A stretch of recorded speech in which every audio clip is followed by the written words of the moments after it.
अच्छा बेटा, जैसे अभी थोड़ी देर पहले बात हुई हमारी कि हमने जो है वो टॉपिक आज स्टार्ट करना है इम्बाइबिशन का।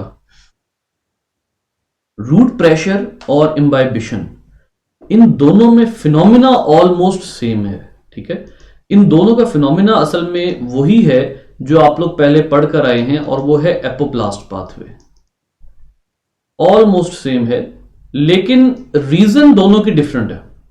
ठीक है, आपने जो रूट प्रेशर है उसमें आपने ये पढ़ा था, यहां पे इस एरिया में देखिए आपने रूट प्रेशर यहां पर पढ़ा था। ठीक है, कल आपने ये कहा था कि जो यहां से सेल्स से कंपाउंड्स हैं वो रिलीज होके जाइलम में आते हैं। ये जाइलम वेसल है, ये जाइलम वेसल में आते हैं, और जाइलम वेसल में आके वो तमाम कंपाउंड्स क्या कर देते हैं, वाटर पोटेंशियल ऑफ जाइलम जो है वो लो कर देते हैं, जिसकी वजह से वाटर नीचे से ऊपर आता है। ठीक है, तो यहां पर जो रूट प्रेशर है उसकी एक बात आपको पता लग गई थी रूट प्रेशर का कॉन्सेप्ट। इम्बाइबिशन में क्या है, इम्बाइबिशन में किसी वजह से due to some reason dryness of cell wall cause हो जाती है। जैसे आप अगर जो है वो एक एज्यूम करते हैं, एक सीड है, सीड, ये मैं ना अब आप लोगों की बुक वाली एग्जांपल ही दे रहा हूं। ठीक है, जो आप कह लीजिए कि वॉलनट सीड है, वॉलनट है या अखरोट वगैरह है, नट्स हैं, उनके सीड है। ठीक है, अब ये जो सीड है, सीड के बारे में हमेशा आपको पता है कि सीड जो है वो इनिशियली ड्राई होता है, और जब आप जमीन में सीड को सो करते हैं तो उसके बाद उस सीड ने क्या होना होता है, उसने वाटर सोकिंग करनी होती है, उसने वाटर अपटेक करनी होती है, वाटर अपटेक आफ्टर सोइंग। आज जब इसको जो है वो सो कर देते हैं तो उसके बाद इसने वाटर अपटेक करनी होती है। अच्छा, ये जो वाटर अपटेक करता है, उस वाटर अपटेक में जो फिनोमिना होता है ना वो ये है कि फॉर एग्जांपल आपके पास ये एक सीड है, एक सीड जो है वो आपके पास यहां पर मौजूद है, और ये जो सीड है ये फॉर एग्जांपल नट का सीड है, यानी वो जो अखरोट है उसका सीड है। ठीक है, इसके सेल्स के ना, सेल्स इसके खास किस्म के होते हैं।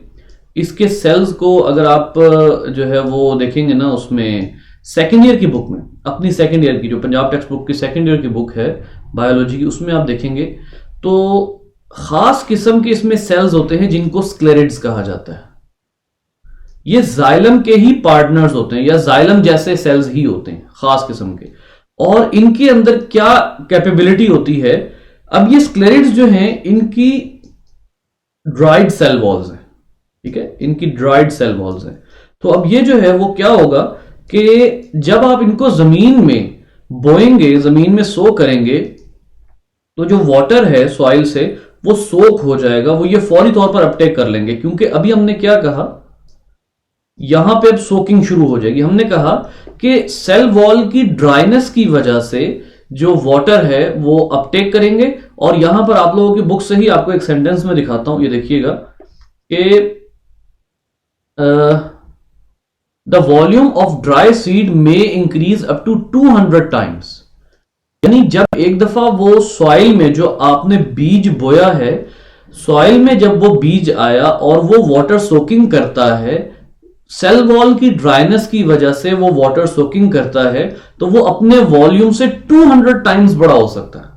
मतलब वो एक दफा जब बर्स्ट होता है ना, तो वो इतने ज्यादा वॉल्यूम में चला जाता है। ठीक है, तो आप यहां पर देखिए कि असल में ये जो सेल वॉल है, इनका वाहिद वो feature, on the single feature that makes them to uptake the water, वो क्या है, वो है ड्राई सेल वॉल्स। ठीक है, अब ये मैं बार बार इस बात पे जोर क्यों दे रहा हूं, क्योंकि अभी मैंने आप लोगों को थोड़ी देर पहले बताया कि the cellulose, lignin and pectin can take up water. Cellulose, lignin and pectin, देखिए ये बात जहन में रखिए कि सेलुलोज, लिग्निन एंड पेक्टिन जो है वो इनसोल्यूबल जरूर हैं, लेकिन हाइड्रोफोबिक नहीं है। ठीक है, they are insoluble but they are not hydrophobic. अब इनसोल्यूबल होते हुए ये वाटर को अट्रैक्ट करते हैं, इनकी केमिस्ट्री ऐसी होती है कि ये वाटर को अट्रैक्ट करते हैं।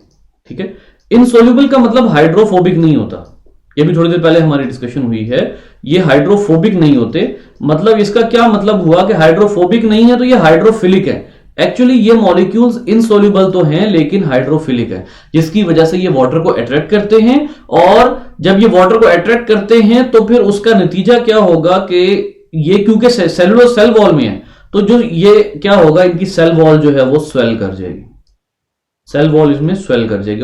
और जब सेल वॉल स्वेल कर जाएगी तो ऑब्वियसली जैसे जैसे मैं अब आप लोगों को एक और इसकी डायग्राम जो है उसके जरिए डिपिक्ट कर देता हूं। फॉर एग्जांपल ये आपके पास एक सेल है, ठीक है। अब ये इस सेल और इसके बाद इस लाइन में एक और सेल इसी रो में इसके पास मौजूद है, then there is another row. अब यहां पर गौर कीजिएगा कि चलिए हम प्लाज्मा मेम्ब्रेन भी बना देते हैं ताकि हम जरा डिफरेंशिएट कर सकें। ये देखिए यहां पर आपने जरा गौर करना है कि यहां पर वाटर जो है ये इस सेल वॉल से इस सेल वॉल में जाएगा, then the water will be moving inside the cell wall, it would not enter inside the cytoplasm. और उसके बाद फिर वो जो वाटर है वो cell wall to cell wall आगे जाएगा। तो ये जो मूवमेंट है इसको आप कहते हैं इम्बाइबिशन। ये मूवमेंट जो है ये इम्बाइबिशन कहलाती है कुछ प्लांट्स में, अगरचे इसमें जो पाथवे फॉलो होता है वो एपोप्लास्ट पाथवे है, ठीक है। इम्बाइबिशन एक्चुअली क्या है, अब जरा मैं आप लोगों को इसका ना लिटरल मीनिंग बताता हूं। इम्बाइबिशन का लिटरल मीनिंग क्या होता है बेटा, अगर आप टिश्यू को पानी जो है वो जस्ट दिखा दें, एक टिश्यू आपके पास टिश्यू पेपर है, आप एक साइड से उसको वाटर के साथ टच कर देते हैं तो सिर्फ वो एरिया नहीं वेट होता बल्कि पानी फौरन फैल जाता है उसमें। ये जो पानी का फैलना है टिश्यू में, ये फिनोमिना इम्बाइबिशन कहलाता है। यानी ड्राई एरिया में वाटर का पेनिट्रेट कर जाना इम्बाइबिशन कहलाता है। असल में इम्बाइबिशन की जो इंग्लिश मीनिंग है ना वो ये है कि water penetration into the dry areas, water penetration कहते हैं, ठीक है। अब ये जो वाटर पेनिट्रेशन है ये बेसिकली, अब आप इसमें जो है वो टिश्यू पेपर की एग्जांपल ले सकते हैं, ठीक है। इसमें आप जो है वो इवन एक और एग्जांपल भी मैं अभी आपको देता हूं, सॉइल। बेटा जब आप सॉइल में जो है वो पानी का कतरा फेंकते हैं, पानी का जो है ड्रॉप, पानी का ड्रॉप जो है वो आप फॉल करते हैं सॉइल में, तो वो फौरी तौर पे सॉइल में एब्जॉर्ब हो जाता है और खाली जगहों पे वो फौरी तौर पर पानी वो सॉइल में एब्जॉर्ब हो जाता है और जैसे जैसे वो ड्राई प्लेसेस पर जाता है वो फैलता चला जाता है, ठीक है। अब आप ड्रॉप करके आप क्या कर रहे हैं, आप जरा गौर कीजिए। अभी जाकर जो है वो आप जब भी आपको टाइम मिले मिट्टी पे जाकर, ठीक है, उसके एक ही जगह पे आपने वाटर ड्रॉप करना है, आपने अपनी जगह नहीं शिफ्ट करनी। थोड़ी देर बाद देखेंगे एक ज्यादा एरिया जो है वो हुआ हुआ होगा, जो वेट हुआ हुआ होगा। इसका क्या मतलब है कि वाटर पेनिट्रेट हुआ है सॉइल के अंदर ड्राई प्लेसेस में। तो बेसिकली जहां पर भी ड्राइनेस होगी वाटर उस जगह पर पेनिट्रेट होगा due to less water potential. तो इसी को इम्बाइबिशन कहते हैं। जी आपका सवाल क्या है सर? कह सकते हैं कि इम्बाइबिशन एपोप्लास्ट पाथवे। देखिए इम्बाइबिशन असल में ड्राइनेस की वजह से मूवमेंट है। अब वो अगर प्लांट में एपोप्लास्ट पाथवे ले रही है वो एक अलग चीज है। इम्बाइबिशन किसी भी जगह हो सकती है, उसको आप ये नहीं कहेंगे कि वो एपोप्लास्ट पाथवे है। Imbibition can happen any time anywhere in any substance, लेकिन प्लांट में जो इम्बाइबिशन है वो एपोप्लास्ट है। मतलब ये कि वो cell wall to cell wall pathway ले रही है, या सिर्फ प्लांट की हद तक आपकी बात ठीक है। लेकिन अगर आप इम्बाइबिशन की प्रॉपर डेफिनेशन की तरफ आएंगे, इम्बाइबिशन को प्रॉपरली डिफाइन करने की तरफ आएंगे, तो वो इम्बाइबिशन जो है वो यहां आप हमेशा एपोप्लास्ट नहीं कहेंगे उसको। जाहिर है एपोप्लास्ट तो सिर्फ प्लांट में होगा, ठीक है। सो प्लांट की हद तक आपकी बात ठीक है जी। इसके बाद चलते हैं नेक्स्ट, जो आपका एक और जो फिनोमिना है वो है ब्लीडिंग। सम टाइम ये फिनोमिना भी हेल्प करता है वाटर अपटेक में। जो वाटर अपटेक होती है कि जब प्लांट में कोई जख्म वगैरह आ जाता है, कोई कट वगैरह आ जाता है, ये देखिए कट एंड्स, वहां से ना वो होता है, वो निकलती है प्लांट में ना वाटर बाहर आता है, वाटर बाहर। जैसे it is often seen in many land plants in the spring, particularly grape vine, some palms, sugar maple etcetera. इसमें प्लांट अगर कट हो जाए ना तो उसके ऊपर से वो निकलना शुरू हो जाता है, जाइलम सैप निकलना शुरू हो जाता है। तो जाइलम सैप अगर निकलना शुरू होगा तो आप अंदाजा लगा सकते हैं कि अगर एक जगह से आपने प्लांट को कट किया, वहां से जाइलम सैप निकलना शुरू हो गया, जाइलम का जो मटेरियल है वो बाहर निकलना शुरू हो गया। तो अब जैसे जैसे वो बाहर निकलेगा, पीछे वाला जो सैप होगा वो ऊपर को चढ़ेगा। इसमें कोई बहुत ज्यादा कॉन्सेप्ट नहीं है, इसमें बेसिकली वो सिर्फ ये बात बता रहा है कि असल में जाइलम जो है उसका जो मटेरियल है वो प्लांट को जख्म आने के बाद भी ऊपर जब चढ़ता है तो वो स्पीड अप हो सकता है। जैसे आपने अगर मूवमेंट तेज करनी है तो आप एक साइड पे कट लगा देते हैं, वहां से जाइलम सैप ऊपर जाता रहता है, ऊपर जाता रहता है, बाहर निकलता रहता है। जब वो बाहर निकलता है तो पीछे वाला जो जाइलम का सैप है वो ऊपर को चढ़ता है। इतनी सी बात है। ब्लीडिंग जो है वो बहुत से प्लांट्स में फॉलो नहीं होता। मैंने आप लोगों को पहले ही बता दिया था कि आपका ये जो आर्टिकल है कोहेशन टेंशन थ्योरी जो गुजर चुका है, असल में ये आर्टिकल ये वो चीज है जिसके जरिए प्लांट्स में मूवमेंट होती है। तो ये टोटल जो है दिस इज रिगार्डिंग ब्लीडिंग, इसमें कोई खास बात एज सच नहीं है। ठीक है जी बच्चे, कोई क्वेश्चन है तो कीजिएगा। वेस्ट मटेरियल तो निकालना किस है? दोबारा बोलिए, आपकी आवाज बिल्कुल मिक्स हो गई। वेस्ट मटेरियल जो निकलते हैं प्लांट वो भी ब्लीडिंग में आएगा? वेस्ट मटेरियल ब्लीडिंग के जरिए निकाल सकते हैं, हाँ बिल्कुल ऐसा है। एक होता है हमेशा निकालना, नहीं ऐसा नहीं है। निकाल सकना हाँ वो ब्लीडिंग के जरिए हो सकता है। फिर सर उससे भी वो अपटेक ऑफ वाटर मदद होगी? हाँ बिल्कुल उससे भी हो सकती है, लेकिन बेसिकली यहां पर जो बात वो कर रहा है ना, उसका टारगेट वेस्ट मटेरियल नहीं है। उसका टारगेट ये है कि अगर वाटर पोटेंशियल कम हो रहा है, कटिंग की वजह से वाटर पोटेंशियल कम हो रहा है, तो ऑब्वियसली उसको कवर करने के लिए नीचे से वाटर ऊपर आएगा। ठीक है, उसका बेसिकली कॉन्सेप्ट बताने का ये है।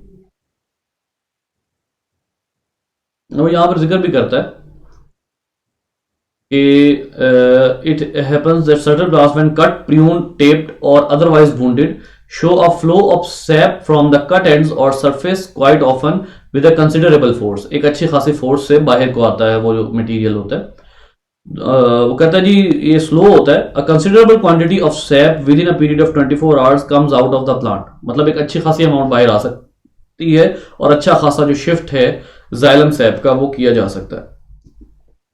अब यहां पर एक प्रॉब्लम मुझे आने लगा है और वो ये है कि आपका ये जो टॉपिक है टाइप ऑफ ट्रांसपायरेशन, इसके बाद इस बुक के अंदर जो है, जो मेरे पास डिजिटल ये ऑनलाइन बुक पड़ी हुई है, इसके अंदर के जो टॉपिक्स हैं वो मिसिंग है और काफी टॉपिक्स मिसिंग है। इसमें टाइप्स ऑफ ट्रांसपायरेशन है, उसके बाद जो है वो है कि स्टोमेटा ओपन क्लोज कैसे होते हैं, ट्रांसपायरेशन जो है उसके ऊपर कौन कौन से फैक्टर्स इफेक्ट करते हैं, वो सारे के सारे यहाँ पर मिसिंग हैं। ठीक है, तो वो जो टॉपिक्स हैं वो इंशाल्लाह मैं खुद पिक्चर्स इसकी जो है वो लूंगा और उसके बाद फिर जो है वो हम आगे चलेंगे। लेकिन फिलहाल हम जो है वो एक जनरल टॉपिक वो डिस्कस कर लेते हैं, वो है ट्रांसपायरेशन।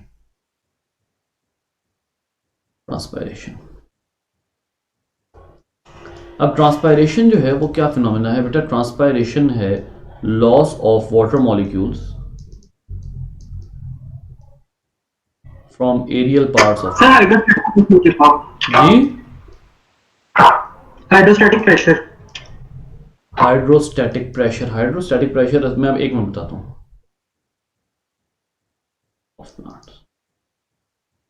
हाइड्रोस्टैटिक प्रेशर असल में वो प्रेशर है जो वाटर के किसी जगह जमा होने से होता है। मतलब एक जगह पानी जमा हुआ है, ठीक है, जिस जगह पर पानी जमा हुआ होगा उस जगह पर उसकी वॉल को वो प्रेशराइज करेगा। बिल्कुल ऐसे जैसे आपने पढ़ा था कि जहां पर वाटर पोटेंशियल ज्यादा होगा वहां पर वाटर जो है वो सेल वॉल के ऊपर प्रेशर एक्सर्ट करेगा by the help of vacuole.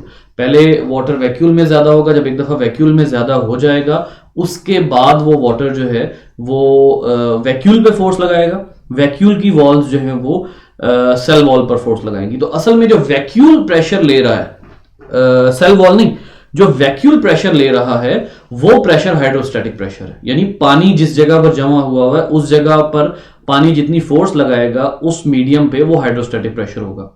Vacuole अंदर से हाइड्रोस्टैटिक प्रेशर लेता है, अगर जाइलम के ऊपर अंदर से प्रेशर पड़ रहा है तो वो भी हाइड्रोस्टैटिक प्रेशर है। तो वो जिस जगह पर वाटर जमा हुआ होता है उस जगह पर जो है, जमा हुआ मुराद फ्रोजन नहीं है, जमा होना से मुराद इकट्ठा होना, ठीक है, वाटर मॉलिक्यूल काफी ज्यादा हो और वो वॉल्स के ऊपर फोर्स एक्सर्ट करे तो वो हाइड्रोस्टैटिक प्रेशर होता है।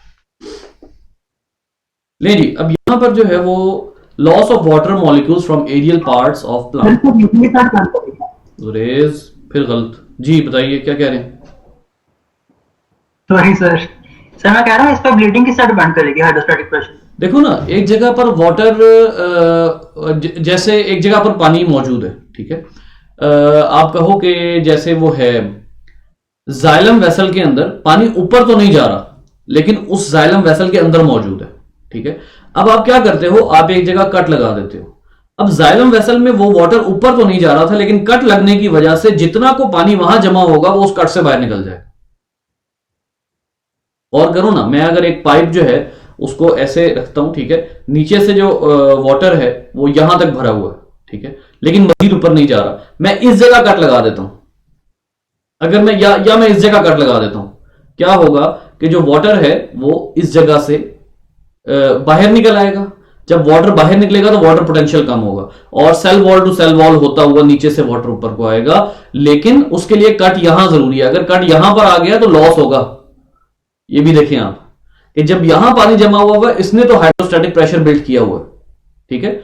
यहां से अगर आपने कट लगा दिया तो पानी प्रेशर से बाहर आएगा जिसकी वजह से वाटर पोटेंशियल कम हो जाएगा। अगर आप यहां लगा देंगे तो ये लॉस है, इसकी वजह से पानी फिर ऊपर नहीं जाएगा, ठीक है। तो बेसिकली ये जो कट आना चाहिए या ये जो वूंड आना चाहिए ये एरियल पार्ट्स पे आना चाहिए, ना कि नीचे वाले किसी पार्ट पे आना चाहिए। तो इस वजह से ये ब्लीडिंग में थोड़ी बहुत हेल्प कर सकता है। हाँ भाई, क्लियर है जुरेज? Yes sir. अब तो नहीं बोलेगा? नहीं अच्छा सर, इजाजत है। जी, बड़ी मेहरबानी, बहुत शुक्रिया। Loss of water molecules from aerial parts of plant. अब यहां पर जो है बेसिकली एरियल पार्ट्स कौन कौन से होते हैं बेटा? एरियल पार्ट्स प्लांट में दो ही हैं जहां से लॉस हो सकता है, एक होता है स्टेम और दूसरा होता है लीफ। स्टेम जो है उसके अंदर आमतौर पर एक्सचेंज ऑफ गैसेस के लिए छोटे छोटे पोर्स रखे जाते हैं without guard cells, exchange of gases के लिए, ठीक है। वो छोटे छोटे जो पोर्स रखे जाते हैं, अब वो जो पोर्स होते हैं उनको आप कहते हैं लेंटिसेल्स। ये जो है लेंटिकल्स भी लोग कहते हैं, ठीक है। ये जो होते हैं लेंटिसेल्स, ये असल में क्या होता है कि छोटे छोटे पोर्स होते हैं और इनके ऊपर जो है वो कोई भी कवरिंग नहीं होती। ये लिखा हुआ यहां पर, lenticels present in the stem of some plants और plants do not possess lenticels. ये मैं आपको बताने लगा था अभी कि तमाम प्लांट्स में लेंटिसेल्स नहीं होते, खास तौर पे उन प्लांट्स में जरूर होते हैं जिनके स्टेम ग्रीन हो, ग्रीन स्टेम वाले। वैसे ग्रीन स्टेम में क्यों होंगे, कोई बता सकता है कि ग्रीन स्टेम में स्पेशली लेंटिसेल्स क्यों होंगे?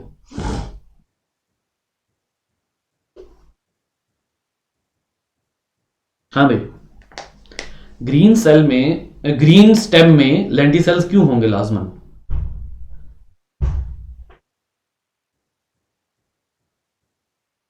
बेटा ग्रीन स्टेम, याद रखिए प्लांट का जो पोर्शन ग्रीन है उसमें क्लोरोप्लास्ट है, चाहे वो पी पॉड ही क्यों नहीं है। जो मटर का पूरा कवरिंग होती है पी पॉड होता है और उसके अंदर जो मटर होते हैं वो सब ग्रीन कलर के होते हैं, उन सब के अंदर क्लोरोप्लास्ट है। स्टेम जिस प्लांट का ग्रीन है उसके अंदर क्लोरोप्लास्ट है। ऑब्वियसली इसका क्या मतलब है? लाइट पड़ेगी तो फोटोसिंथेसिस होगी, लाइट पड़ेगी तो फोटोसिंथेसिस होगी इसका। और फोटोसिंथेसिस में डेफिनेटली क्या करना होता है, आपको कार्बन डाइऑक्साइड चाहिए होती है, ऑक्सीजन आपने रिलीज करनी होती है। तो ग्रीन स्टेम्स में खासतौर पर लेंटिसेल्स किस काम आएंगे? ऑक्सीजन डिस्पोज ऑफ करने के लिए और कार्बन डाइऑक्साइड की अपटेक के लिए। दूसरी जो ट्रांसपायरेशन होती है बेटा वो होती है लीफ के जरिए। लीफ के दो हिस्सों से ट्रांसपायरेशन जो है वो हो सकती है। एक होती है लीफ की अपर एपिडर्मिस से।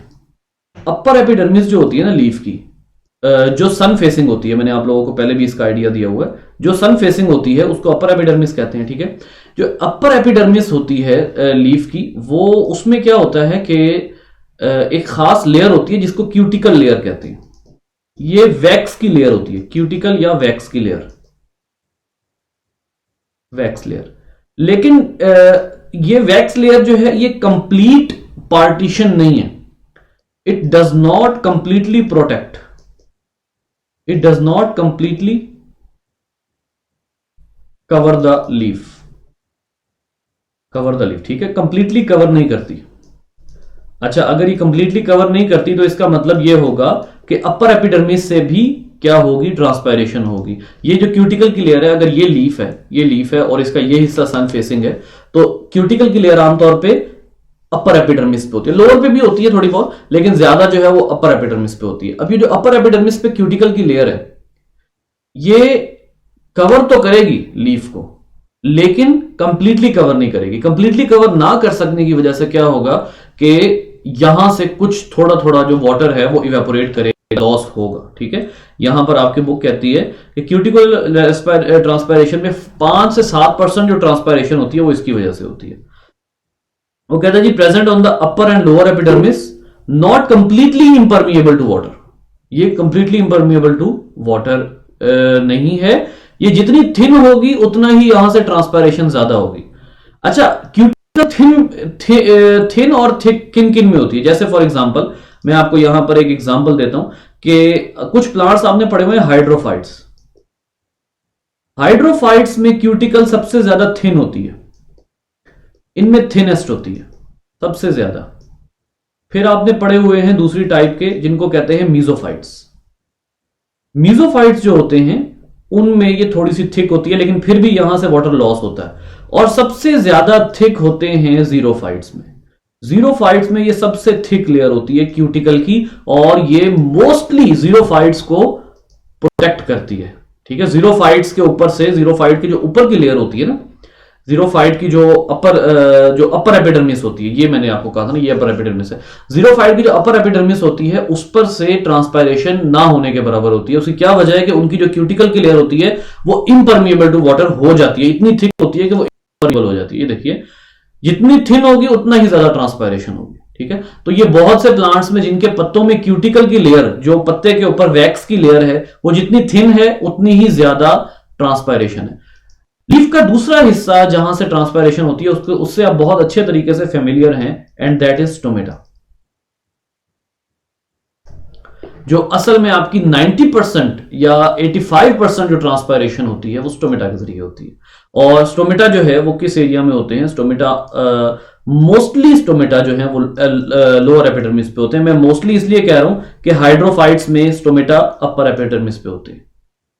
हाइड्रोफाइट्स में अपर पे होते हैं, बाकी सब में लोअर एपिडर्मिस पर होते हैं। खास तौर पर जो जीरोफाइट्स हैं उनमें तो स्टोमेटा होते ही बहुत कम है, ठीक है। उसके ऊपर डिस्कशन जो है वो किसी और दिन चलेगी। लेकिन यहां पर जो है, सॉरी, मैं आपको बुक ओपन करना चाह रहा था, बुक देखिएगा। लेंटिकुलर ट्रांसपायरेशन, इसमें वो कहता है 1 to 2% है।